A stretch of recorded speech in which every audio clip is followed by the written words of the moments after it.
Advogados de Bolsonaro massacram Alexandre de Moraes e colocam ele numa sinuca de bico, como eu vou mostrar pra você agora.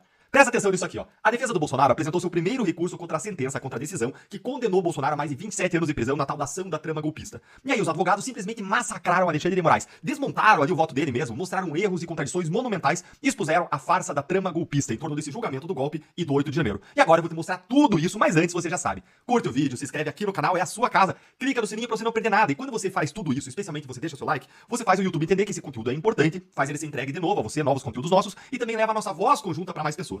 Mas então, bora lá pro tema de hoje que é importantíssimo. Primeiro, a gente precisa esclarecer que o recurso que a defesa do Bolsonaro apresentou é um recurso chamado de embargos de declaração. E esses embargos de declaração servem pra quê, Deltan? Eles servem pra você resolver alguma omissão ou contradição em uma decisão judicial. Mas, será que os advogados conseguiram mostrar algum erro, contradição, omissão na decisão?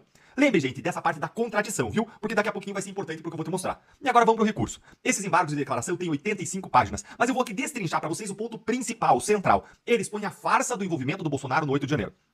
Como vocês sabem, o Moraes condenou Bolsonaro por ser o responsável, por ser o mandante do 8 de janeiro. Mas o problema é que não existe uma única prova no processo de que o Bolsonaro tenha planejado, participado ou ordenado o 8 de janeiro. O que o Moraes tentou fazer é atrelar o ex-presidente Bolsonaro ao quebra-quebra do 8 de janeiro, dizendo que ele incentivou o crime de multidão. Só que, juridicamente, esse crime de multidão não aceita a existência de um mandante, de um incentivador prévio, ou então não seria crime de multidão.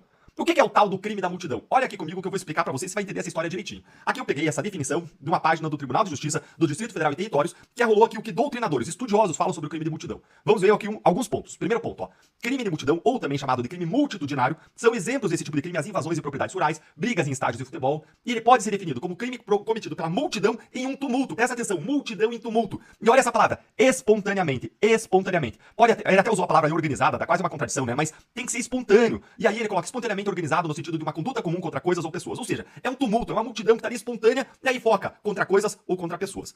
Quem falou isso aqui foi esse autor, Kleber Masson, no Código Penal comentado. Mas presta atenção nesse aqui que vai ser mais claro ainda, ó.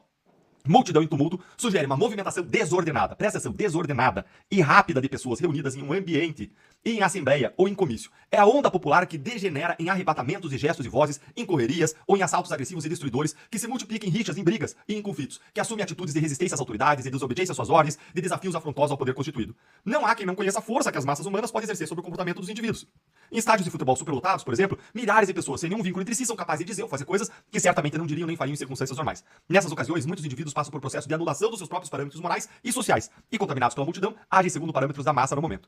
Quando essas forças agem desorganizadamente, os efeitos podem ser os mais trágicos possíveis, com agressões, correrias, pisoteamentos, lesões e morte. Então vejam, é uma multidão desordenada. Desordenada. Quem diz isso tudo aqui é outro doutrinador, José Antônio Paganella Bosch, no livro Das Penas e Seus Critérios de Aplicação. Olha